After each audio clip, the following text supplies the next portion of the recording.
36 कृत प्रत्यय, 38 तद्धित प्रत्यय, 8 स्त्री प्रत्यय, कुल 72 प्रत्यय संस्कृत भाषा, रीड संस्कृत भाषा में। इतने आपको किसी भी गाइड में या संस्थान में, कोचिंग में पढ़ाया हुआ नहीं मिलेगा।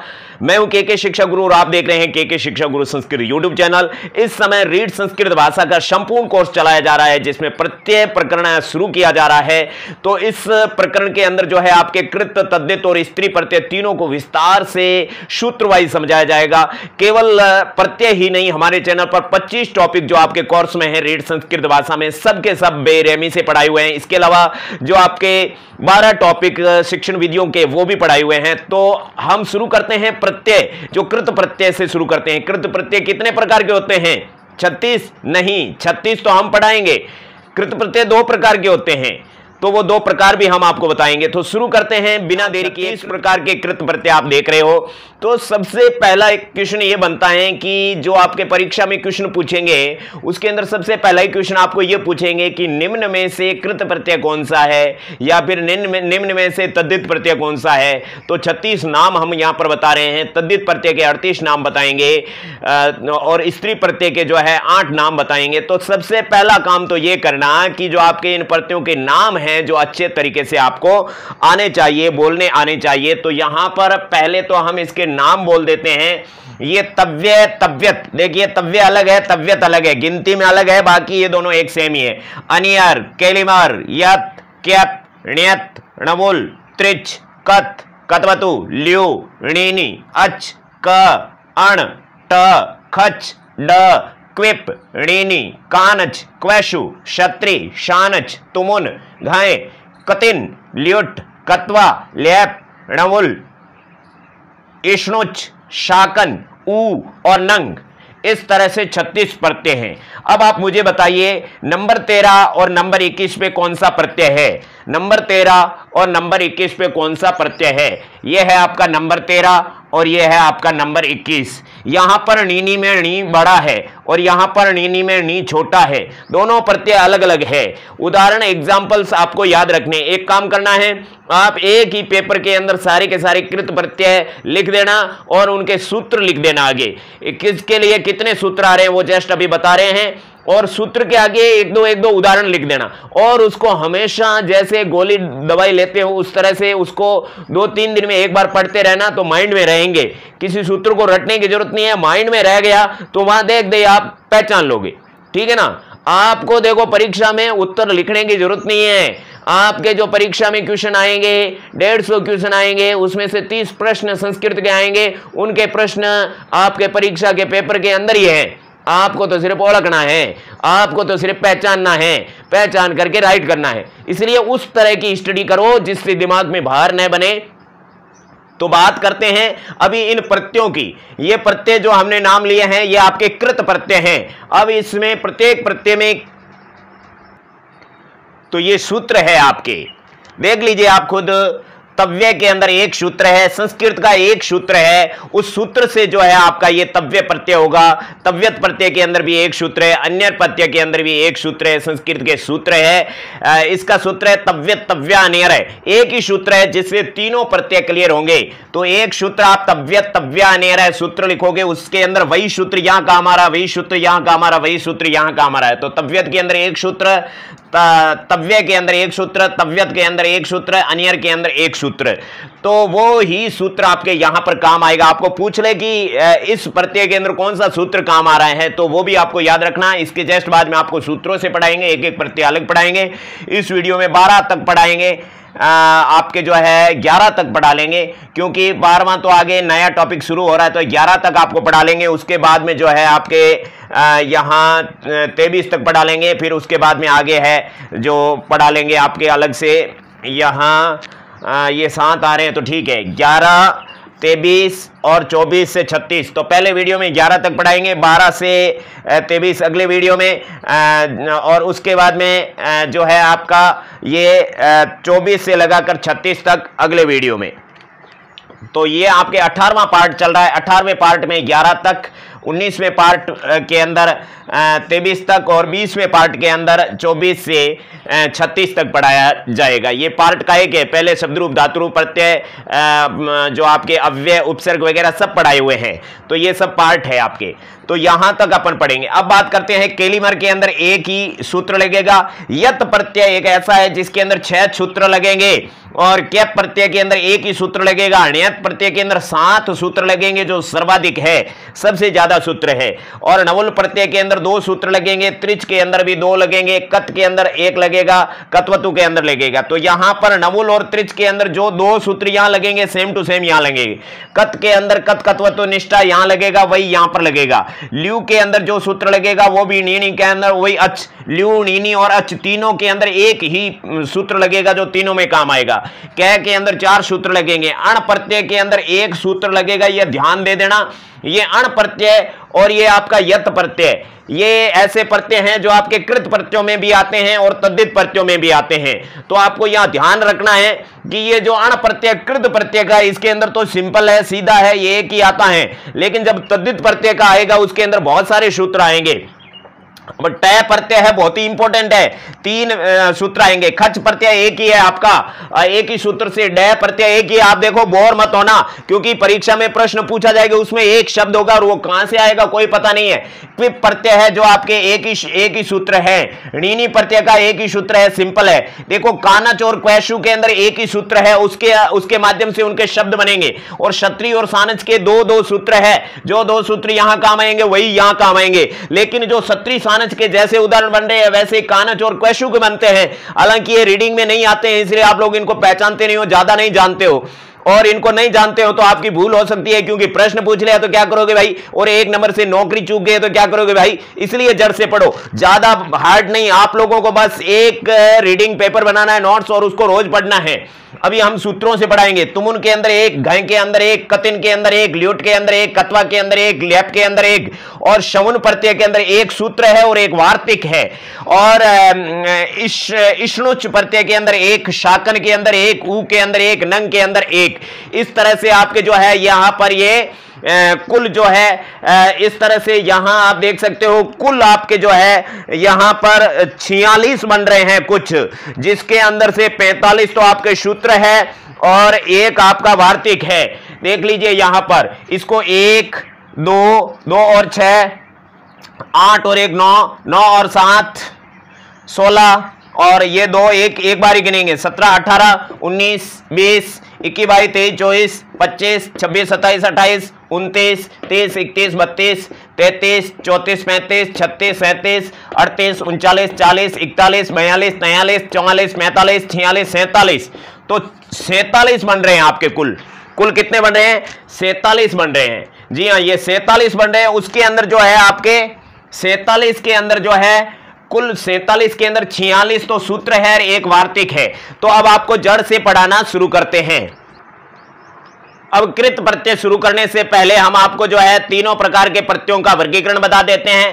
पहला आपका कृदंत है, दूसरा तद्धित है और तीसरा स्त्री प्रत्यय है। कृदंत प्रत्यय वो होता है जो क्रियाओं के साथ में जुड़ता है, धातुओं के साथ में जुड़ता है। तद्धित प्रत्यय वो होता है जो 4 चीजों के साथ में जुड़ता है। वो कौन कौन सी? जो आपके संज्ञा शब्दों के साथ में, सर्वनाम शब्दों के साथ में, विशेषण शब्दों के साथ में और आपके जो है अव्यय शब्दों के साथ में जुड़ता है, वो आपके तद्धित प्रत्यय हो जाता है। और उसके बाद में स्त्री प्रत्यय केवल 1 प्रकार के शब्दों के साथ में जुड़ता है और वो होता है पुल्लिंग। पुल्लिंग शब्दों के साथ में जुड़ करके उसी शब्द को स्त्रीलिंग बना देता है, वो स्त्री प्रत्यय होता है। तो हम यहां पर ये तो आपके 36 प्रत्ययों का डिस्कस करेंगे और यहां इनके 38 प्रत्ययों का डिस्कस करेंगे और इनके 8 प्रत्ययों का डिस्कस करेंगे। लेकिन एक कृदंत का संधि विच्छेद होता है कृत प्लस अंत, जिसके अंत में कृत हो। यानी कृत कितने प्रकार के हैं? कृत आपके 2 हैं, एक तो आपके कृदंत, एक कृदंत और एक आता है जो आपके कृत प्रत्यय। ठीक है ना, इस 2 प्रकार से इसका वर्गीकरण है, जिसको अपन इसी तरह से भी कह सकते हैं, क्योंकि ये मूल रूप से कृदंत है जो कि क्रियाओं के साथ में जुड़ते हैं। तो यहां पहले आपके जो है कृत्य आ जाएगा, कृत्य। इसको कृत्य और कृत दो भागों में बांटा है। तो कृदंत प्रत्यय दो प्रकार के हैं, पहला है कृत्य और दूसरा है कृत। और कृत्य प्रत्यय हैं वो 7 हैं, कृत्य प्रत्यय हैं वो आपके 7 हैं, और कृत प्रत्यय वो आपके अनलिमिटेड बाकी सारे हैं। तो कृत्य प्रत्यय में 7 कौन कौन से आप लोग याद रख लेना। पहला है तव्य, दूसरा है तव्यत, तव्यत, और तीसरा है अनियर, और चौथा है केलिमर, केलिमर प्रत्यय। ये तो आपके एक कैटेगरी को हो गए। उसके बाद में पांचवा, छठा, सातवां, उसके अंदर यत, क्यप और ण्यत, ये आपके 7 प्रत्यय हैं, वो कृत्य कहलाते हैं। कृदंत प्रत्यय आपके 2 भागों में बांटे हैं, यानी कि आपके जो है कृदंत प्रत्यय वो 2 भागों में बांटे हैं, पहला कृत्य और दूसरे कृत प्रत्यय। आपको पूछे कि तव्यत प्रत्यय या तव्यत प्रत्यय कृत प्रत्यय है क्या? नहीं, कृत प्रत्यय नहीं, वो कृत्य प्रत्यय है। तो कृत्य प्रत्यय के अंदर ये 7 आते हैं, बाकी सब कृत प्रत्यय में प्रश्न पूछा जा सकता है। तव्य, तव्यत, अनियर, केलिमर, केलिमर, ठीक है ना, केलिमर और यत, क्यत और ण्यत, इस तरह से ये 7 आपके हो गए हैं जो कि कृत्य प्रत्यय हैं। बाकी सभी आपके जो है कृत प्रत्यय हैं। और तद्धित प्रत्यय का कोई प्रकार नहीं है, 38 प्रत्ययों पर डिस्कस करेंगे। और स्त्री प्रत्यय जो है इसका कोई प्रकार नहीं है, 8 प्रत्ययों पर डिस्कस करते हैं। तो अब शुरू करते हैं। स्टार्टिंग में कृत्य प्रत्यय के 7 प्रत्यय। इससे पहले मैंने आपको 36 प्रत्ययों को जो लिस्ट बताई थी, बैग में जाकर के आप स्क्रीनशॉट लेकर के दे सकते हो, उसके स्टार्टिंग में 7 लिखवाए थे, ये आपके ण्यत तक। तो अभी शुरू करते हैं। कृत्य प्रत्यय के 7 पढ़ेंगे, उसके बाद में 8वां, 9वां, 10वां, 11वां 4 प्रत्यय पढ़ेंगे, वो आपके कृत प्रत्यय के पढ़ेंगे, यानी 11 तक पढ़ेंगे इसी वीडियो के अंदर। तो स्टार्टिंग में आपको 3 प्रत्यय साथ में ही पढ़ा देते हैं, पहला तव्य, दूसरा तव्यत और तीसरा अनियर। तो यहां आपको पहला और दूसरा एक ही मानना है, क्योंकि ये सूत्र है जो आपका इन तीनों का एक ही है। तो यहां पर देखिए तव्य, ये जो त है ना, उसका एक त इधर आ गया, और चर्तव्य संधि से एक त इधर से और निकल गया। उसके बाद में व्या के अंदर दीर्घ संधि से तव्य हो गया, तव्यत, तव्य और अनियर। तो इस तरह से आपके ये तीनों प्रत्ययों के नाम लिखे हैं, बाकी कोई सूत्र में ऐसी कोई बात नहीं लिखी है कि इसमें क्या होता है, इसमें क्या होता है, इसमें क्या होता है। तव्यत, तव्या, अनियर क्या है? सूत्र है। इस सूत्र से इन तीनों प्रत्ययों को समझा जाता है। कभी भी आपको पूछ ले कि तव्य प्रत्यय है, उसका सूत्र क्या है, तो तव्य, तव्या, अनियर है। तव्यत का क्या है, तो तव्य, तव्या, अनियर है। अनियर का क्या सूत्र है, तो तव्य, तव्या, अनियर है। यह आपका सूत्र है। अभी इसको उदाहरण देख लेते हैं। तो यहां सबसे पहले आप देख सकते हो नंबर 1 पे आपकी जो धातु है वो धातु ले लेते हैं पट। पट धातु के साथ में तव्यत प्रत्यय जुड़ा, तो क्या बना, यहां बना पठितव्य, पठितव्य। कुछ धातुएं होती है उसमें ई का आगम होता है, कुछ में नहीं होता है, सारी चीज यहां बताएंगे। पठितव्य शब्द बना, ध्यान से देख लिया। और पट धातु के साथ में अनियर प्रत्यय जुड़ा, तो क्या बना, पठनीय। ये मूल शब्द बना है। अब मूल शब्द को, इसको आप लोग को कहीं पर भी पूछ लेते हैं। पठितव्य को पुल्लिंग में लिखेंगे तो कैसे लिखेंगे, पठितव्य, ये आपका बालक शब्द की तरह हो गया। और पठनीय को कैसे लिखेंगे, ये पठनीय आपके बालक शब्द की तरह लिख दिया। इसमें अनियर प्रत्यय, इसमें तव्यत प्रत्यय। स्त्रीलिंग लिखेंगे तो इस पुल्लिंग शब्द के अंदर या मूल शब्द के अंदर टाप प्रत्यय जोड़ करके और पठितव्या करा देंगे। यहां पर पठितव्या होगा लता शब्द की तरह, तो यहां पर भी हो जाएगा पठनिया, ये भी लता शब्द की तरह। अब इसको नपुंसकलिंग में चेंज करेंगे तो क्या बनेगा, पठितव्यम, फलम की तरह हो जाएगा।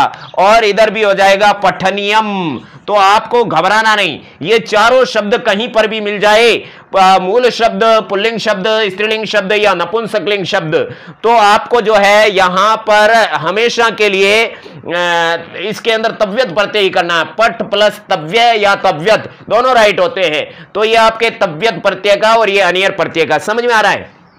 एक चीज समझ लेना, हमने पीछे टॉपिक पढ़ाए थे, लिंग, पुरुष, वचन, लकार, विशेषण, विशेषण, छोटे छोटे टॉपिक पढ़ाए, वो कान खोल के सुन लेना, देख लेना, समझ लेना, क्योंकि यहां वो चीज काम आ रही है। देखिए, जब पट धातु के साथ में तव्यत और अनियर प्रत्यय जुड़ता है तो बना हुआ शब्द क्या होता है, संज्ञा शब्द होता है, विशेषण शब्द होता है, सर्वनाम शब्द होता है, अव्यय शब्द होता है। क्या होता है?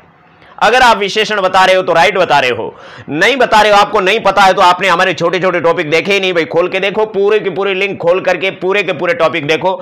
तो ये विशेषण शब्द बना है, ये किसी का भी विशेषण हो सकता है और ये भी विशेषण होता है। और जो विशेषण शब्द होता है उसको अपन तीनों लिंगों में लिख सकते हैं, और जो संज्ञा शब्द बनता है उसको अपन तीनों लिंगों में नहीं लिख सकते। इसलिए जैसे कतिन प्रत्यय है, कतिन प्रत्यय जुड़ने से संज्ञा शब्द बनता है और वो संज्ञा शब्द केवल स्त्रीलिंग होता है, उसको अपन पुल्लिंग और जो है नपुंसकलिंग में नहीं लिख सकते। तो इस तरह से आपके पट धातु को आपको समझ में आया। पट धातु की तरह वद धातु है, वदितव्य, वदनीय, हसितव्य, हसनीय, इस तरह से होता है, जो आपके काफी धातुएं क्लियर हो गई है। अब आपको गम धातु का बता देते हैं। तो गम धातु के साथ में तव्यत प्रत्यय जोड़ेंगे तो गंतव्य बनेगा। गंतव्य, गंतव्य क्यों बनेगा देख लीजिए। देखिए यहां पर ये मकारांत और नकारांत धातुएं हैं, उसमें ई का आगमन नहीं होता है। वहां पर क्या था, वहां पर था पठितव्य। पठितव्य और गमनीय को मैं एक्सप्लेन कर रहा हूं। यहां पर पट के साथ में ई का आगम हुआ था और तव्य लिखा था, तो यहां क्या बन गया, पठितव्य। लेकिन ये मकारांत धातु है गम, गम धातु के साथ में तव्य जोड़ा, तव्य जोड़ो अनियर जोड़ो, तो यहां पर जो है ये तह और तय के अनुसार यहां पर एक संधि भी हुई है। संधि आपके नहीं पढ़ी हो तो पढ़ लेना, क्योंकि नियम हर जगह काम आते हैं भैया। नियमों के बिना आप लोग है किसी भी शब्द को दिमाग में स्थायी रूप से नहीं ठहरा सकते। तो यहां पर कौन सी संधि हुई, पर सवर्ण हुई। बाद वाले जैसा मैं को बनाओ, तो यहां पर मैं को क्या बना दिया, न बना दिया। किसकी वजह से, तय की वजह से, तय वर्ग का अंतिम अक्षर बनाया, इसलिए यहां पर गंतव्य बना। ये पर सवर्ण संधि है तो यहां पर गंतव्य बन गया। आपको समझ में आ गया कि यहां पर गंतव्य क्यों बना। अब आपके जो है मकारांत धातुएं या नकारांत धातुएं जो भी आएगी उसके अंदर ई का आगम नहीं होगा और संधि होगी तो होगी। अब यहां पर तो पर सवर्ण संधि हो रही है, वहां पर कौन सी होगी पता ही नहीं है। इसलिए प्रत्येक शब्द को जो भी आप गाइड्स के अंदर बहुत सारे नियम, यहां तो संभव नहीं है इतने, यहां तो केवल एक्सप्लेन किया जा रहा है, आपके दिमाग की ग्रंथियों को जगाया जा रहा है। तो आप वहां पढ़ो, तो वहां कोई शब्द आपको समझ में नहीं आए तो हमें कमेंट बॉक्स में लिख के भेजो, हम आपको समझाएंगे कि क्यों हुआ है, कैसे हुआ। हालांकि पढ़ते पढ़ते आपको समझ में आ जाएगा, तो यहां विसर्ग नहीं आएगा क्योंकि यह मूल शब्द बन रहा है। और यहां पर देखिए गम धातु के अंदर मैं के अंदर अ जुड़ जाएगा तो गमनीय बन जाएगा, क्योंकि इसका र कट जाता है, इसका त कट जाता है, केवल तव्य शेष रहता है। अब इसका मूल शब्द क्या बनेगा भाई, इसका बनेगा गंतव्य, गंतव्य है, और इसका गंतव्या, और इसका गंतव्यम। अब इसको आप ऐसे भी लिख सकते हो, गंतव्य, यहां पर अनुस्वार संधि कर भी सकते हो, यह अनुस्वार संधि है, यह पर सवर्ण संधि है, ठीक है ना। तो यहां पर यह भी राइट है, यह भी राइट है, गलत नहीं है, दोनों में संधि है, दोनों संधि मान्य है। संधि में हमने आपको बताया था, यहां गमनीय है तो यहां पर क्या होगा, गमनीय है पुल्लिंग, और यहां पर क्या होगा, गमनीय स्त्रीलिंग, और यहां पर क्या होगा, यहां पर आपके जो है गमनीयम। अब देखिए एक चीज और ध्यान रखना कि यहां पर ये जो गंतव्य शब्द है ना, गंतव्य ये विशेषण शब्द का बना हुआ पुल्लिंग शब्द है। तो भैया अगर आपको जो है यहां पर कोई भी शब्द दे दे जो अकारांत पुल्लिंग बालक शब्द का रूप चलता है, इसी तरह से गंतव्य का रूप चलेगा, तो वहां 24 के 24 शब्द होंगे। कोई भी शब्द आपके सामने हो तो डरना नहीं, गंतव्य, गंतव्यो, गंतव्या, गंतव्यम, गंतव्यो, गंतव्यान, क्योंकि जैसा विशेष्य होगा वैसा विशेषण होगा। इसलिए विशेषण तो विचारा विशेष्य पे डिपेंड करता है। तो वहां पर जैसे ग्राम है, गंतव्य, गांव है वो गंतव्य स्थान है, तो ग्रामेशु, तो गंतव्य का क्या बनेगा, गंतव्येषु। तो गंतव्येषु के अंदर भी आपका तव्यत प्रत्यय है, इसलिए आप डरना नहीं, गंतव्येषु। तो यहां पर गंतव्ये, गंतव्यो, गंतव्येषु पूरा पूरा रूप चलेगा। इसका स्त्रीलिंग लता शब्द की तरह चलेगा। इसलिए हम बता रहे थे शब्द रूप पढ़ाए उस टाइम कि शब्द रूप पे 16 टॉपिक डिपेंड करता है। तो अपन प्रत्यय पढ़ रहे हैं, ये शब्द रूप पे डिपेंड कर रहा है, संधि पे डिपेंड कर रहा है। इसलिए सारे टॉपिक जो बेसिक टॉपिक है, हमने 7 वीडियोस पढ़ाए थे, उसके अंदर आपको जो है ग्रामेटिकल बेसिक समझाया था। उसके बाद में 8वें से 15वें वीडियो तक जो है आपको अल्फाबेटिक बेसिक समझाया था। 15 के बाद में 16, 17, 18 वहां से जो है हमने यहां पर मुख्य टॉपिक शुरू किए हैं। अब आपके कृत्य प्रत्ययों के अंदर जो है चौथा प्रत्यय है केलिमर प्रत्यय। सूत्र क्या है? केलिमर उपसंख्यानम, यानी एक केलिमर प्रत्यय और है। ये ऐसा इसने कहा कि इसके साथ में तव्यत, तव्यत और अनियर, इन तीनों के साथ में केलिमर प्रत्यय और है। तो उसका यहां पर जैसे आपका पठ धातु ले लिया और उसके साथ में आपका केलिमर क्या है, केलिमर आपका प्रत्यय ले लिया, तो यहां पर जो शब्द बनेगा वो पठेलीमम, पठेलीमम शब्द बनेगा, पठेलीमम। और इसका जब पुल्लिंग में लिखेंगे तो क्या बनेगा? पठेली, पठेलीमह। स्त्रीलिंग में बनेगा पठेलीमा, पठेलीमा। और नपुंसकलिंग में क्या बनेगा? ये सेम टू सेम बनेगा पठेलीमम। पठेलीमह है, पठेलीमा, पठेलीमम। इस तरह से केलिमर शब्द है, केलिमर आपका प्रत्यय है, उसका बनेगा। जैसे पच का क्या होगा? पचेली, पचेलीमह है, पचेलीमा, पचेलीमा और पचेलीमम, पचेलीमम। इस तरह से आपका जो है इसके रूप बनेंगे। इस तरह से भिद का बना दो, भिदेलीमम, भिदेलीम है, भिदेलीमा, भिदेलीमम, यानी कोई भी शब्द बना सकते हो आपको। तो यहां पर जो आपके लास्ट में ईम, ईमा और इमम आता है और धातु के साथ में ए आता है, पठे, वदे, गमे, तो यहां पर क्या आता है? एलिम, एलिम शेष रहता है, एलिम, ठीक है ना, एलिम शेष रहता है। क लसक वदी से कट जाता है, र कट जाता है, एलिम शेष रहता है और एलिम ही जुड़ जाता है।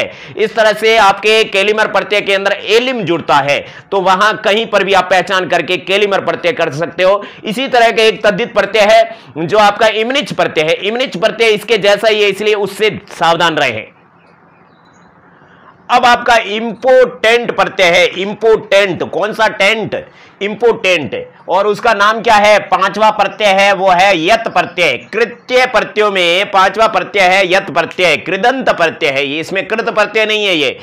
ये कृदंत प्रत्ययों के, कृत्य प्रत्ययों का पांचवा प्रत्यय है यत प्रत्यय। इसके अंदर हमने आपको बताया था कि कुल आपके 6 जो है यहां पर सूत्र है। सूत्र नंबर 1 है अचो यत, और दूसरा है इद्यति, तीसरा है हनोवा यद्वदश्चय वक्तव्यम, और पांचवा है पौर्दोपघात, छठा है शकी शहोश्चय, और जो तीसरा आपके बड़ा था इसलिए यहां पर लिख दिया तके शके चके चते यते जनेभ्योश यदवा चय। इस तरह से आपका तीसरा है।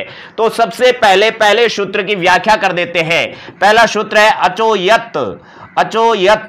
तो इस सूत्र सिंपल है। अच का मतलब होता है अजंत धातु, अजंत धातु। अच का मतलब इतना बड़ा जाने के मतलब नहीं, अच का मतलब होता है स्वर, यानी जिस धातुओं के अंत में स्वर आता है उसके पीछे कौन सा प्रत्यय लगता रे? उसके पीछे यत प्रत्यय लगता रे। तो जैसे यहां पर मैंने लिख दिया ये जी धातु है, जी के साथ में यत प्रत्यय जुड़ेगा तो क्या बनेगा? जेयम बनेगा, क्योंकि यत के अंदर जो है आपके शेष क्या रहता है?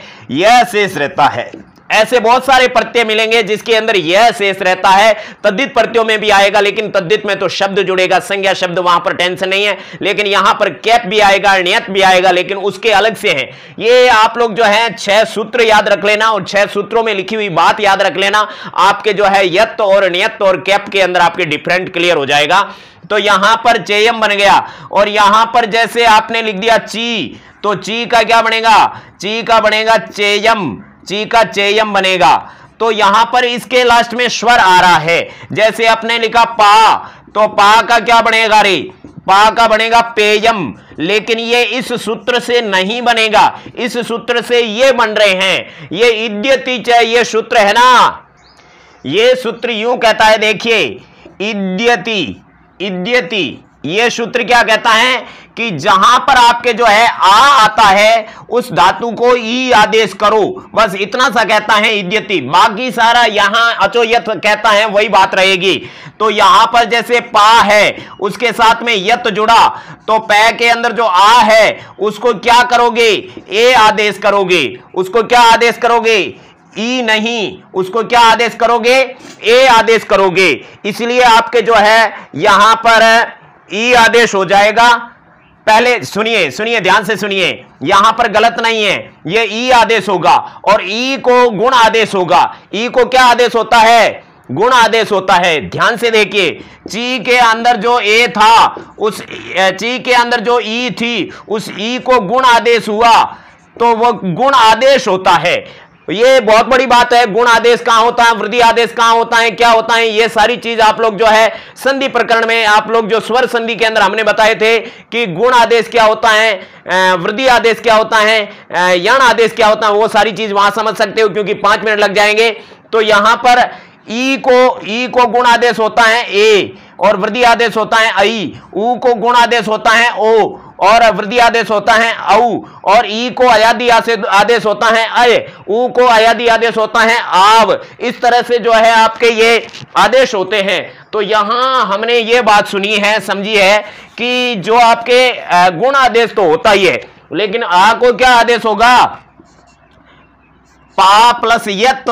इसके अंदर पै के अंदर जो आ है उसको क्या आदेश होगा, बड़ी वाली ई। पै के अंदर जो आ है उसको बड़ी वाली ई आदेश होगा। तो यहां पर जो है आप समझ रहे हो कि ई आदेश होगा, तो यहां पर क्या होगा, पा का क्या होगा, पी प्लस यत। तो यहां पर तय कट गया और ई को क्या आदेश हो गया, गुण आदेश हो गया। तो पै का क्या बन गया, पे, और यहां पर ये पेयम शब्द बन गया। तो दा का क्या होगा, दा का देयम। ये कौन से सूत्र से हुआ, इद्यति चय से सूत्र से हुआ। पूछा जा सकता है आपको, दा का देयम कौन से सूत्र से हुआ, अचोयत से या इद्यति चय से। तो आपको क्या बोलोगे, इद्यति से। अगला सूत्र बहुत सिंपल है, और वो तीसरा सूत्र है। यहां पर देखिए, तकी, शकी, शशि, चति, यति और जनिभ्यो। तो यहां पर तकी का मतलब क्या होगा, तक। शशि का मतलब शशि का मतलब शश, और चति का मतलब चत, और यति का मतलब यत, जनि का मतलब होगा जन। और सब में सप्तमी एक वचन है भैया, और सप्तमी एक वचन है तो क्या होगा, इसका तक धातु हो जाएगा, इसका शश धातु हो जाएगा, इसका चत धातु हो जाएगा, इसका यत धातु हो जाएगा, और इसका जन धातु हो जाएगा। और यद वा च, इसका संधि विच्छेद करते हैं, यत वा च। यत वा च का मतलब यह होता है कि यत प्रत्यय जुड़ेगा, वा यानी दूसरी जगह भी जुड़ेगा, लेकिन यहां पर भी जुड़ेगा, यत प्रत्यय इनमें आएगा। तो यत प्रत्यय अपन पढ़ रहे हैं, और यत प्रत्यय का तीसरा नियम पढ़ रहे हैं। तक के साथ में यत जुड़ा तो क्या बना गए, यहां पर बनेगा तक्यम। समझ गए। तो तक्यम में पूछे आपको कि इसमें कौन सा प्रत्यय है, आपके इसमें ण्यत प्रत्यय है, या फिर शय प्रत्यय है, या फिर आपका यत प्रत्यय है, या फिर कैप प्रत्यय है। तो आपके राइट क्या होगा रे, यत प्रत्यय राइट होगा। ऐसे ऐसे प्रश्न आपको पूछे जाएंगे। कैसे राइट होंगे, जब आपको सूत्र याद होंगे। तक, शश, शश का क्या बनेगा, सस्य, सस्यम, चत का चत्यम, यत का यत्यम, जन का जन्यम। सब के अंदर कौन से हैं, ये आपके यत प्रत्यय हैं। तो 1 2 3 4 5 धातुओं के लिए एक सूत्र बनाने की जरूरत पड़ी। तो जिस धातुओं के लिए सूत्र बनाने की जरूरत पड़े, उन धातुओं को तो कंठस्थ रखना है, याद रखना है, कभी नहीं भूलना है। तो यत प्रत्यय का तीसरा नियम आपके क्लियर हो गया है। अब यहां पर चौथा सूत्र आपके यहां से हमने वहां लिखा है, क्योंकि यहां पर जो है केवल एक धातु के लिए यह सूत्र बनाना पड़ा। देखिए, हनो का मतलब होता है हन धातु, वा का मतलब होता है या फिर, और यहां पर देखिए यद, और वह के अंदर, द के अंदर से व, और उसके बाद में ध आदेश का विसर्ग बना। वक्तव्य में नहीं जानना चाहिए। यत प्रत्यय आने पर, हन के बाद में यत प्रत्यय आने पर, हन के बाद में यत प्रत्यय आने पर वद वक्तव्यम। वक्तव्यम का मतलब होता है कहना चाहिए। वक्तव्यम का मतलब होता है कहना चाहिए। किसको, हन को वद कहना चाहिए। तो जैसे यहां पर हन धातु है, उसके साथ में यत प्रत्यय आ गया, तो उसका शब्द क्या बनेगा, उसका शब्द हन्यम बनेगा या फिर वद्यम बनेगा। तो आपके ये वद्यम राइट होगा। आप लोग ये गलत करके आएंगे, क्योंकि एक सूत्र बनाया है कि हन धातु के साथ यत प्रत्यय जुड़ेगा तो जो शब्द बनेगा वो वद्यम बनेगा। वो इसलिए बनेगा क्योंकि इस सूत्र से हन को वद आदेश हो गया। जब हन को वद आदेश हो गया तो शब्द बना वो वद्यम बना। इति वार्ता श्रूयन्तः प्रवाचका। समझ में आ गया क्या? चलिए अगला देख लीजिए। पांचवा सूत्र है आपका पोर्दोपघात, पोर्दोपघात। तो यहां पर पोर्दोपघात का मतलब होता है, यहां पर पो है और उसके बाद में रे के अंदर अत है। ध्यान से देख रहे हो ना, रे का विसर्ग बना पो और अत, उसके बाद में दे के अंदर से ओ निकला उपधात, उपधात। यहां पर क्या बना, उपधात। तो यहां पर पो का मतलब होता है प वर्ग, प वर्ग के अंत वाली धातुएं, ठीक है ना, प वर्ग के अंत वाली धातुएं। प वर्ग में क्या क्या आता है, प, फ, ब, भ और म, इतने अंत वाली जो भी धातुएं हैं उन धातुओं के अत, अत का मतलब होता है उपधा में अत होना चाहिए। उपधा किसे कहते हैं, जैसे मैंने एक धातु लिखी है शप, शप धातु में पै वर्ग का अंत आ गया कि हाँ उस पै से जस्ट पहले अत यानी अ होना चाहिए। तो यहां पर आप देख रहे हो स के अंदर अ और उसके बाद में प, प से जस्ट पहले क्या है, अ होना चाहिए, यानी क्या होना चाहिए, अप, अफ, अब, है ना। और उसके बाद में क्या, उसके बाद में अब और अम, ये लास्ट में होना चाहिए। वो वाली धातुएं आए तो उसके अंदर कौन सा प्रत्यय लगेगा रे, उसके अंदर आपके यत प्रत्यय लगेगा। यत प्रत्यय काफी लंबा चौड़ा है तो ध्यान से पढ़ना। यहां पर आपको मैं एक धातु लिखता हूं, यहां पर जैसे मैंने लिख दिया, ये लिख दिया गम, तो गम के अंदर जो है म आ रहा है, ये प फ ब भ म आ रहा है, तो इसके अंदर यत प्रत्यय जुड़ेगा तो क्या बन जाएगा, गम्य। जैसे मैंने लिख दिया शप तो क्या बनेगा, सप्य, यह शेष रहता है यत का। जैसे मैंने लिख दिया जप तो प आ रहा है तो जप्य। जैसे मैंने लिख दिया लभ, भय आ रहा है, भय से पहले आ रहा है तो क्या बनेगा, लभ्य। इस तरह से पोर्दोपघात का मतलब होता है, पोर्दोपघात का मतलब होता है प वर्ग आना चाहिए और उपधा में अ आना चाहिए। यह पांचवा नियम आपको बता रहा था।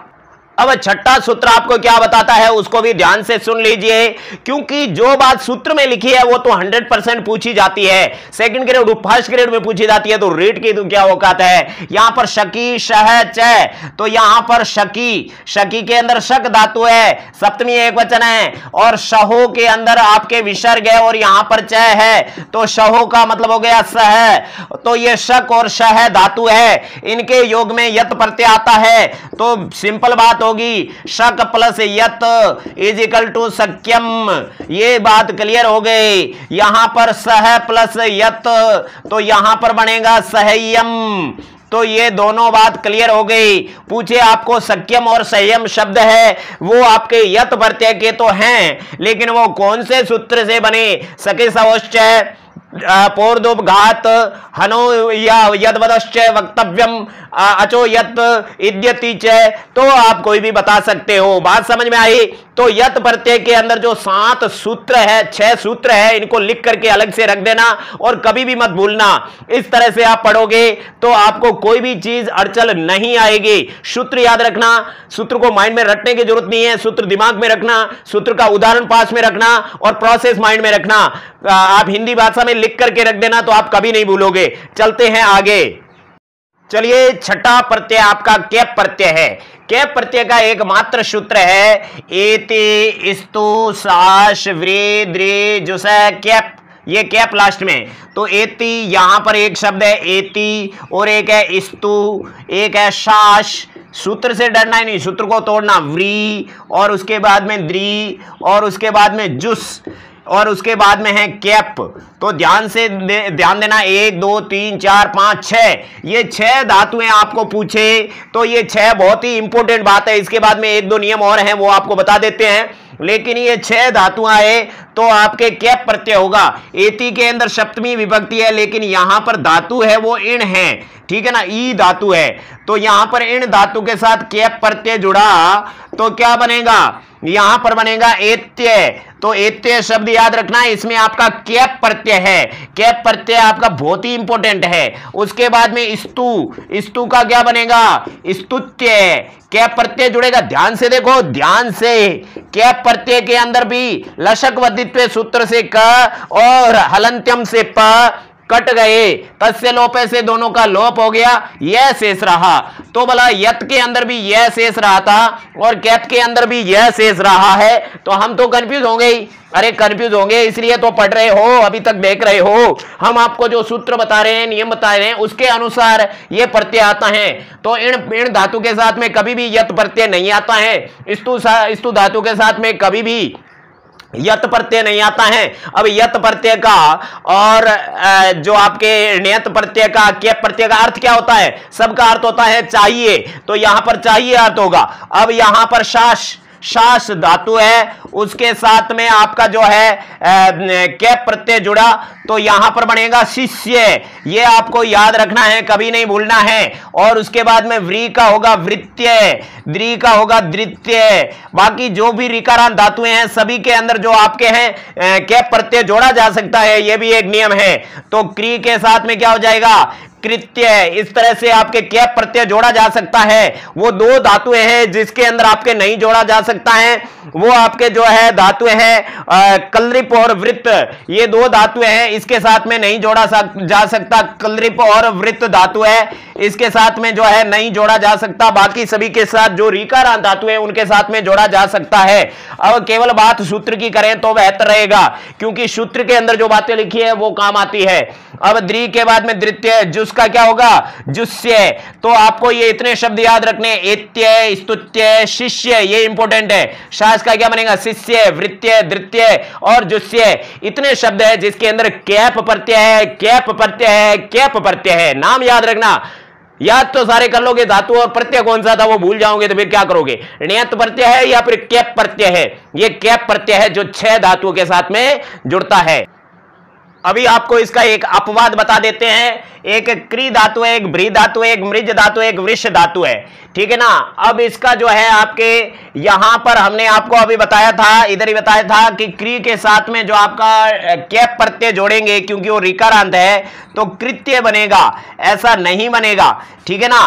क्योंकि क्री को जो है आपके वृद्धि आदेश हो जाता है, तो यहां पर इसका जो है कैप प्रत्यय जुड़ेगा, तो यहां पुल्लिंग शब्द बनेगा कार्य है। तो भ्री का क्या बनेगा? भार्यः, और मृज का मार्ग्य, मार्ग्य बनेगा, मार्ग्य, मार्ग्य। इस तरह से इसके रूप बनेंगे।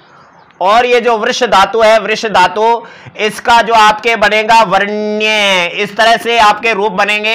ये आपके कैप प्रत्यय के बनेंगे, ये विकल्प से बनेंगे, विकल्प से बनेंगे मतलब और कौन से प्रत्यय का बनेगा वो आगे, इसके जस्ट आगे पढ़ रहे हैं, नियत प्रत्यय। क्योंकि यत प्रत्यय तो अपन ने पढ़ लिया, तो यत प्रत्यय से अपने नियत प्रत्यय से क्री धातु से क्या बनेगा?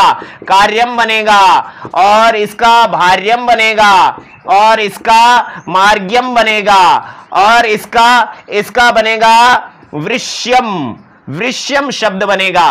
तो ये चीजें आपको ध्यान रखनी है, ये अपवाद है, स्क्रीनशॉट लेकर के आप लिख सकते हो। कैप प्रत्यय से इन धातुओं के साथ में भी रूप बनता है, ये आपको पूछे जा सकते हैं, इसमें कौन सा प्रत्यय है? इसमें कैप प्रत्यय है और इसमें नियत प्रत्यय है, जो इसके जस्ट बाद में पढ़ने वाले हैं। अब आपका 7वां प्रत्यय है नियत प्रत्यय। इसके 3 सूत्र है और मुख्य सूत्र है आपका री हलोर नियत। री हलोर नियत का मतलब होता है कि यहां पर रीकारांत और हलंत, ठीक है ना, रीकारांत और हलंत धातुओं के साथ में हलो के बाद में विसर्ग बन गया, नियत प्रत्यय जुड़ेगा। यानी रीकारांत और हलंत धातुओं के साथ में, रीकारांत जैसे क्री धातु है वो रीकारांत धातु है, ह्री धातु है रीकारांत धातु है, और इसी तरह से इसके साथ में नियत प्रत्यय अपन जोड़ सकते हैं। तो इसका क्या बनेगा? कार्य नहीं बनेगा, कार्यम बनेगा। ये आपका नियत प्रत्यय है। इसका क्या बनेगा? हार्यम, ठीक है ना। इस तरह से आपके जो है रीकारांत धातुएं और जो हलंत धातुएं हैं वो तो आप जानते ही हो। उसके अंदर भी जो है आपके जैसे पट, वद, गम, ये सारी धातुएं हैं, इनके साथ में भी आपके कौन सा प्रत्यय जुड़ेगा? इनके साथ में भी आपके जो है नियत प्रत्यय जुड़ेगा। जैसे देख सकते हो आप, यहां पर लिखा पठ, उसके साथ में नियत जोड़ा, तो क्या बनेगा? पाठ्यम, ठीक है ना। पाठ्य पुस्तु, पाठ्य के अंदर पाठ्य पुस्तक, पाठ्य के अंदर नियत प्रत्यय, ये याद रखना। और उसके बाद में गम का क्या होगा, गाम्य। वद का वाद्य, वाद्य यंत्र होता ना, वाद्य में कौन सा प्रत्यय है, नियत प्रत्यय है। ये चीज आपको ध्यान रखनी है। तो री हलोर नियत आपका क्लियर हुआ। अब दूसरा है आपका ओरावश्य के। ओरावश्य के क्या कहता है, ओरावश्य के ये कहता है कि जो आपके उकारांत धातु है उसके साथ में जो है आपके नियत प्रत्यय जुड़ सकता है। उकारांत धातुओं के साथ में आपके जो है नियत प्रत्यय जुड़ सकता है। जैसे लू धातु है, लू के साथ नियत जुड़ा तो क्या बना, लाव्यम बना, लाव्यम, क्योंकि ऊ का वह बन जाता है। इसी तरह से पू का क्या बनेगा, पाव्यम बनेगा। तो पाव्यम लाव्यम, इसमें कौन सा प्रत्यय रे, इसमें आपका यद प्रत्यय। तो री हलोर नियत और ओरावश्य के दोनों सूत्र क्लियर हुए। अब अपना अंतिम सूत्र रहा है, ये आपका लंबा सूत्र है लेकिन बहुत छोटा है, इसमें कोई इतनी दिक्कत वाली बात नहीं है। लेकिन एक बात याद रखना, नियत प्रत्यय से हमेशा आदि वृद्धि होती है। जैसे पट है तो इसका पाठ, पाठ ये तो घाय प्रत्यय हो गया, पाठ्यम ऐसे बनेगा, पाठ्यम। वद का वाद्यम है ना, तो आदि वृद्धि होती है, वृद्धि आदेश होता है। तो ये चीज आपको ध्यान रखनी है। तो अभी अपन इसको देख लेते हैं। ये सूत्र क्या कहता है, यहां पर आ है तो आ का मतलब होता है आंग उपसर्ग, उसके बाद में शु धातु, यू धातु, वप धातु, और उसके बाद में रपी का मतलब होता है रप धातु, त्रपी का मतलब होता है त्रप धातु, और चमय का मतलब होता है चम धातु, आधे सह का विसर्ग और चय, चय का मतलब और इनके साथ में जो है आपका क्या होगा, यहां पर आंग उपसर्ग है, आंग उपसर्ग पूर्वक, आंग उपसर्ग पूर्वक शु धातु, यू धातु, वप धातु, रप धातु, त्रप धातु और चम धातु। तो यहां पर ये 6 धातु हैं, इनके योग में जो आपका नियत प्रत्यय जुड़ेगा तो क्या शब्द बनेगा, देखिए आंग उपसर्ग पूर्वक शु धातु और उसके साथ में जो है आपका नियत प्रत्यय जुड़ा, तो ये गै तो कट गया, आपको पता है उपसर्ग में हमने पढ़ा था, क्या बनेगा, आसाव्यम, आसाव्यम बनेगा, क्योंकि ऊ का वह बन जाएगा। जैसे लू का लाव्यम बना उसी तरह से सू का साव्यम बनेगा। यू का क्या बनेगा, आयाव्यम, आयाव्यम। वप का क्या बनेगा, आवाप्यम। रप का क्या बनेगा, आराप्यम। त्रप का क्या बनेगा, आत्राप्यम। तो इस तरह के शब्द है, ये आपके नियत प्रत्यय के हैं। चाम्यम, चम धातु है तो आचाम्यम, इस तरह से आपके जो है ये बनेगा। लेकिन यहाँ आ उपसर्ग है वो शु धातु के पास में लिखा है, तो कुछ विद्वान कहते हैं कि केवल शु धातु के साथ में आ उपसर्ग जुड़ेगा, बाकी कहीं नहीं जुड़ेगा। तो वाप्यम, याप्यम, राप्यम, त्राप्यम, चाप्यम ऐसा लिखा हुआ है तो भी आपके नियत प्रत्यय ही है, दूसरा प्रत्यय आपके नहीं है, इसलिए इस चीज का ध्यान रखना। और यहां पर आसाव्यम है, ये तो इसी तरह से बनेगा, बाकी सबके अंदर आ उपसर्ग लगाओगे तो भी नियत प्रत्यय, नहीं लगाओगे तो भी नियत प्रत्यय होगा। तो अभी तक हमने जो है 4 प्रत्यय, आपने 7 प्रत्यय पढ़े हैं जो आपके कृत्य प्रत्यय है। उसके अंदर आपके जो है सबसे पहला तव्य, तव्यद, अनियार, केलिमार, यत, कैप और नियत, ये 7 प्रत्यय आपके कृत्य प्रत्यय है। लेकिन आप याद रखना ये कृत्य प्रत्यय है, कृत प्रत्यय नहीं है, लेकिन ये कृदंत प्रत्यय है। कृदंत दोनों प्रकार के होते हैं, कृत्य भी होता है, कृत भी होता है। कृत अभी शुरू कर रहे हैं, कृत प्रत्यय के 4 प्रत्यय पढ़ेंगे, नवुल, त्रिच, और उसके बाद में 2 प्रत्यय और पढ़ेंगे, उसके बाद में ये वीडियो समाप्त करेंगे। 11 प्रत्यय इसके अंदर पढ़ेंगे, दूसरे वाले एपिसोड के अंदर भी 11, उसके बाद में जो है आपके बाकी बचे हुए जो 36 तक प्रत्यय है वो पढ़ेंगे। इस तरह से कृत या कृदंत प्रत्यय के आपके जो है 3 वीडियो बन रहे हैं। तो शुरू करते हैं आपके अगला। तो अगला आपके सामने है 8वां नवुल प्रत्यय। नवुल प्रत्यय के अंदर सूत्र है नवुल त्रिचौ, ये आपका सूत्र है, सूत्र नंबर 1। और दूसरा सूत्र है युवोर नाको, युवोर नाको भी यहां पर काम आएगा। तो यहां पर आपके सूत्र कहता है नवुल त्रिचौ, तो नवुल त्रिचौ के अंदर कुछ भी नहीं लिखा है, देखिए नवुल और त्रिच ये 2 प्रत्यय है, और यहां पर राम है, रामो की तरह द्विवचन है। ये नवुल और त्रिच प्रत्यय वाला अर्थ करता है, ठीक है ना, वाला अर्थ करता है। कोई भी धातु होगी उस धातु वाला, जैसे पट का होगा पढ़ने वाला, क्रिया का होगा करने वाला। इस तरह से णवुल और त्रिच प्रत्यय काम में आते हैं। अब आपके णवुल और त्रिच प्रत्यय की दोनों की बात एक सूत्र ने बोल दी।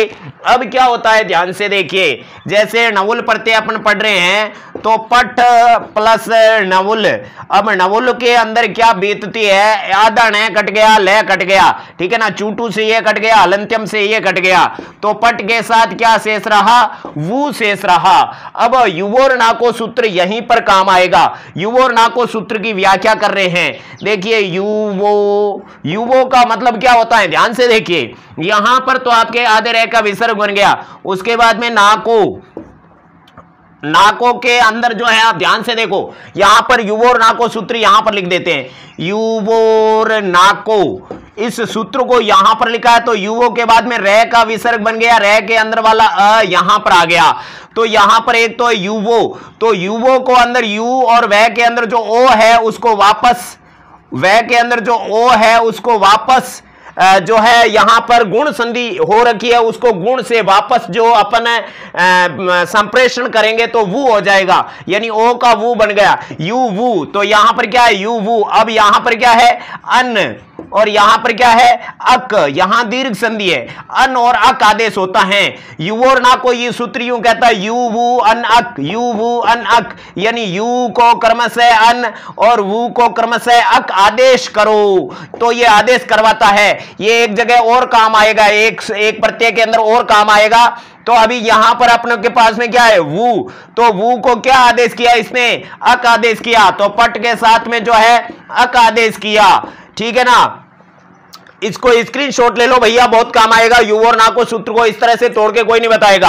अब ये कहता है आदि वृद्धि करो, आदि वृद्धि करो, तो वृद्धि क्या होती है, ए की वृद्धि आ होती है, ई की वृद्धि आई होती है और ऊ की वृद्धि आऊ होती है। गुण क्या होता है, ए गुण होता है, ओ गुण होता है और ए गुण है, आ वृद्धि है, ठीक है ना। तो यहां पर पै के अंदर पा करो, पाठ, और उसके बाद में अक, तो क्या बन गया रे भैया, ठे के अंदर है जुड़ा और यहां पर पाठक दिख रहा है ना, पाठक। तो पाठक में कौन सा प्रत्यय है, णवुल प्रत्यय है। आपने कारक पढ़ा, क्री के साथ में णवुल प्रत्यय जुड़ा तो क्या बना, कारक बना।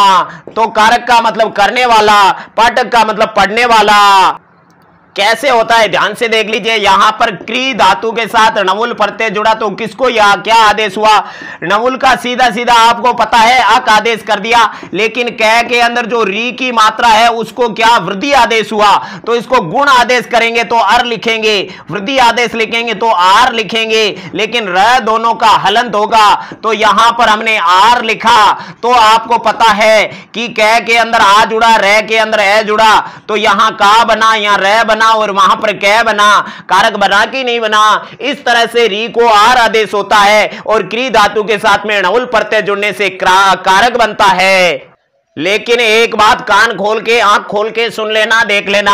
देखिए यहां पर ए को आ आदेश होता है और ई को अयादी आदेश होता है, क्या आया आदेश होता है, और जो है आपको री को अर आदेश होता है और जो आपको ऊ को अव आदेश होता है। कैसे होता है ये तो आपने समझ लिया, कारक में ये तो पाठक में समझ लिया, पठ का पाठक और ये क्री का कारक आपने समझ लिया था।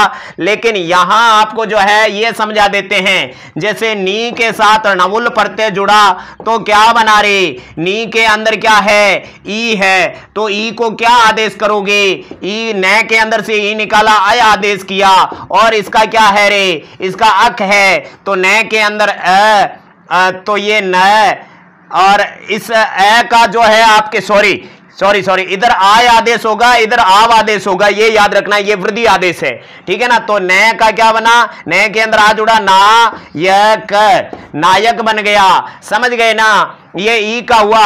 अब जैसे यहां पर श्रु है और उसके साथ में णवुल प्रत्यय जुड़ गया तो श्रय के अंदर क्या है रे, श्रय के अंदर आपके ऊ है और णवुल का क्या बनता है, अक बनता है युवोर नाको से, क्योंकि यहां पर ऊ का आव आदेश होता है। तो यहां पर ऊ का अपन ने आव आदेश कर दिया, तो इनको जोड़ेंगे तो ये यहां पर अयादी आदेश हुआ, श्रावक बन गया। श्रावक के अंदर श्रु धातु णवुल प्रत्यय, इसी तरह से धावक, वादक, श्रावक, दायक, दा धातु से दायक बन गया। इस तरह से सभी के अंदर नवुल प्रत्यय है। नवुल प्रत्यय इंपोर्टेंट है, ये कृत प्रत्यय का पहला प्रत्यय है, क्योंकि इससे पहले 7 प्रत्यय कृत्य प्रत्यय पढ़े थे। ये आपका नवुल प्रत्यय पहला प्रत्यय समाप्त हुआ। बाकी के एक्सपीरियंस आप कर लेना, एक्सपीरियंस क्या, प्रैक्टिस कर लेना। अब आपका 9वां प्रत्यय शुरू हो रहा है, त्रिच प्रत्यय। सूत्र वो आपका नवुल त्रिच सेम टू सेम है, यानी ये वाला अर्थ करता है। वहां पर भी पाठक यानी पढ़ने वाला, वादक यानी बोलने वाला, हासक यानी हंसाने वाला, तो वो अक लगता है बाद में। वो आपका था कौन सा, नवुल प्रत्यय। अब आपका त्रिच प्रत्यय, त्रिच प्रत्यय के अंदर जो है च का लोप हो जाता है तो त्रि शेष रहता है, यानी ये रीकारांत शब्द बनाता है। रीकारांत शब्द बनाता है तो कैसे बनाता है, जैसे क्री धातु के साथ में त्रिच प्रत्यय जुड़ा तो ये आपका क्री रीकारांत शब्द नहीं है, ये क्रिया है। इसके साथ में देखिए यहां पर री और उसके बाद में त्री, ध्यान से देखिए च का लोप हो गया, आप समझ रहे हो। अब री का क्या बनाओगे, री का अर बनाओगे, क्योंकि यहां पर गुण आदेश होता है, वृद्धि आदेश नहीं होता है। तो ध्यान से देखिए यहां से तो री चली गई है भैया, अब री चली गई, उसका अर बन गया तो कै के अंदर ए जुड़ गया, कै बन गया, और ये र उसके ऊपर चल गया, कर्तरी शब्द बन गया, कर्तरी शब्द बन गया। अब ये कर्तरी शब्द है, उसके अंदर त्रिच प्रत्यय है, जिसके अंदर क्री धातु है और त्रिच प्रत्यय है। तो ध्यान से देखा आपने, अर बना, अर कै के अंदर जो री था उसका अर बना, ए यहां पर पड़ा, रे वहां पर पड़ा, क्योंकि ये त्रि के ऊपर वाला रे नीचे वाला, इतना सारा देख के कंफ्यूज नहीं होना, अपने को तो अर देखना है। आपने अर ध्यान से देख लिया, यहां पर कर्तरी शब्द बना है। ये कर्तरी शब्द आपका मूल शब्द है। जिस तरह से आपका पितृ शब्द होता है उसी तरह से यहां पर कर्तरी शब्द है।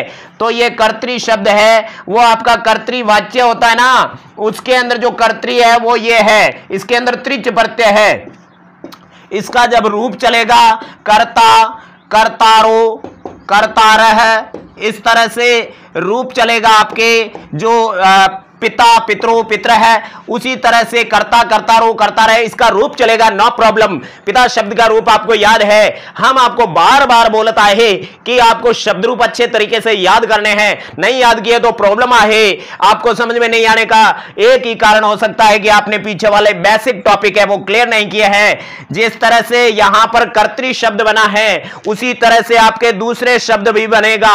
जैसे दा धातु है, दा धातु के साथ में त्रिच प्रत्यय जुड़ा तो यहां पर शब्द बनेगा दात्री। दात्री शब्द है वो मूल शब्द है, उसके अंदर जो है दात्री शब्द है, उसके अंदर इधर रह नहीं आता है, क्योंकि वो कर्तरी का तो री का रह बना था, इधर तो री है नहीं, आ है, तो आ का तो आ ही रहेगा। ये वृद्धि है, गुण है, सब कुछ है, लेकिन यहां पर दात्री शब्द है, उसका रूप चलेगा दाता, दातारो, दातार है।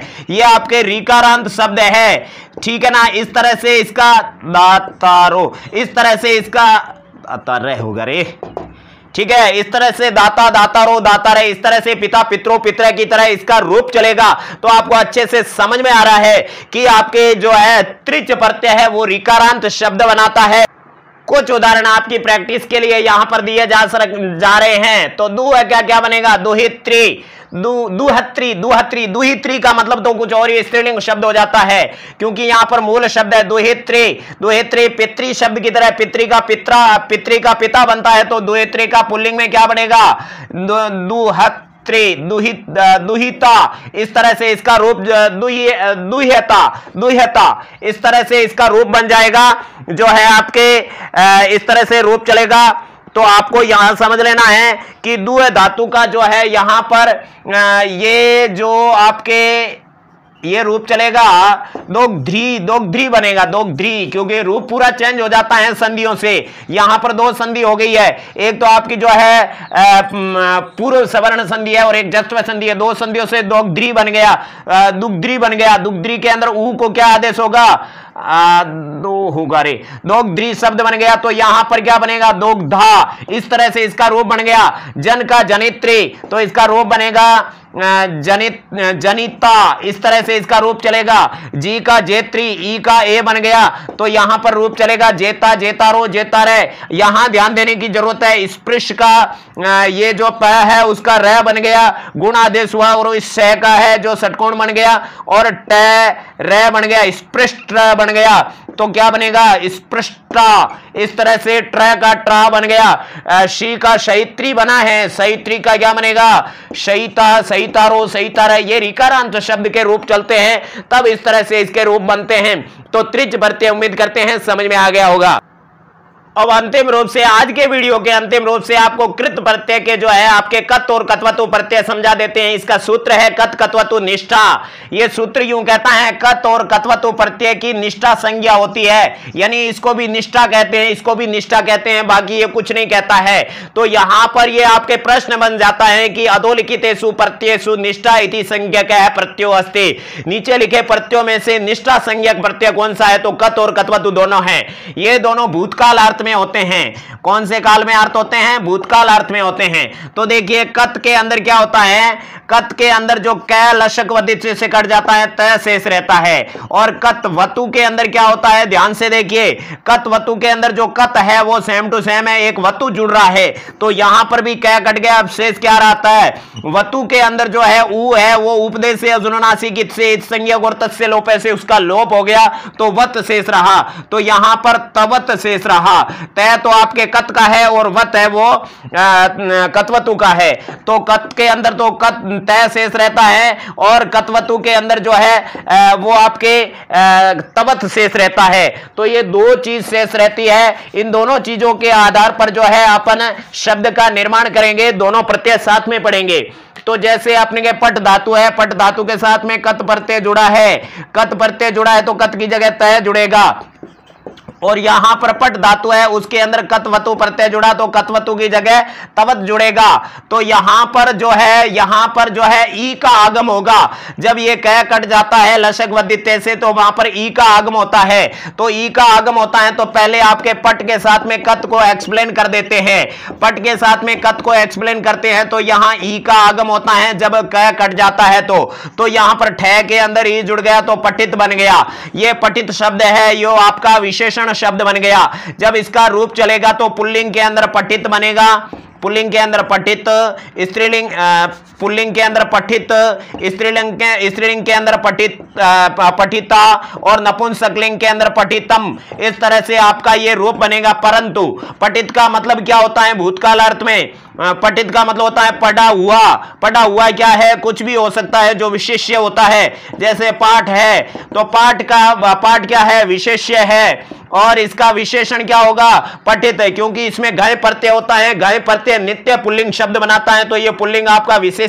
बन गया और ये पठित विशेषण बन गया। तो विशेषण पुल्लिंग में भी बना सकते हैं, स्त्रीलिंग में भी बना सकते हैं और नपुंसकलिंग शब्द भी बना सकते हैं। देखिए यहां पर पठित है पाठ, तो पाठ आपका पुल्लिंग है इसलिए पठित है पुल्लिंग बन गया।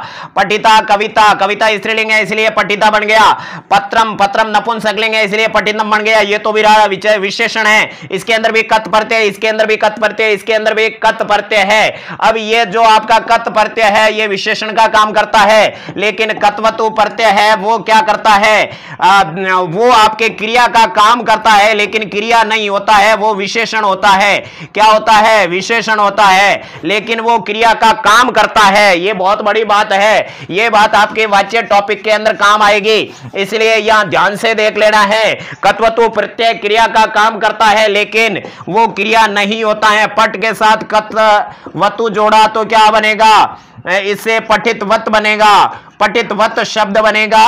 वो आपके जो है पठितवत शब्द है मूल शब्द है, और मूल शब्द है तो इसका जो पुल्लिंग के अंदर क्या बनेगा, पुल्लिंग के अंदर पठितवान बनेगा। अब पठितवान का रूप कैसे चलेगा, भगवान की तरह चलेगा। भगवान भगवंतो भगवंत है, पठितवान पठितवंतो पठितवंत है। स्त्रीलिंग में कैसा बनेगा, स्त्रीलिंग में पठितवती बनेगा। पठितवती का रूप भी भगवती की तरह चलेगा। भगवती भगवत्यो भगवत्य या नदी नद्यो नद्य या जननी जनन्यो जनन्य, इस तरह से इसका रूप चलेगा। नपुंसकलिंग में क्या बनेगा, पठितवत बनेगा। पठितवत आपके तकारांत नपुंसकलिंग शब्द जगत है, जगत जगती जगन्ते, उस तरह से इसका रूप चलेगा।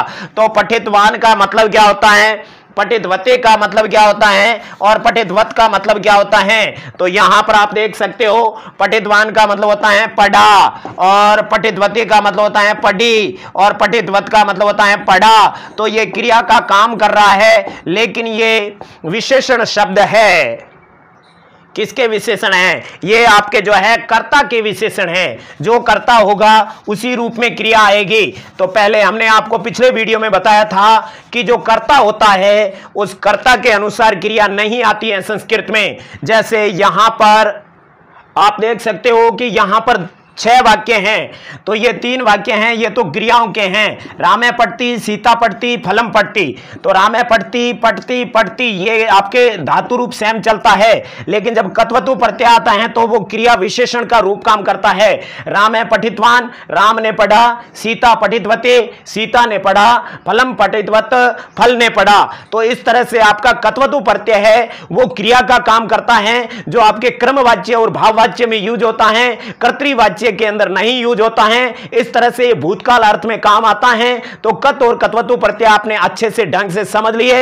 अब इसके जो उदाहरण है, एग्जांपल्स है, वो आप लोग अपने हिसाब से उसका कर लीजिए, क्योंकि हमने जो आपको प्रैक्टिस करवाई है ये केवल और केवल आपको जो है जगाने के लिए और पूरी चीज बताने के लिए कि सूत्रों के अनुसार या फिर प्रत्यय क्या कहता है वो चीज बताइए हैं। उम्मीद करते हैं वीडियो आपको पसंद आया होगा। इसी तरह से सारे वीडियो हमारे चैनल पर देखते रहिए। भगवान आपका भला करें। हे भगवान, भला सबका करना, लेकिन शुरू हमसे करना।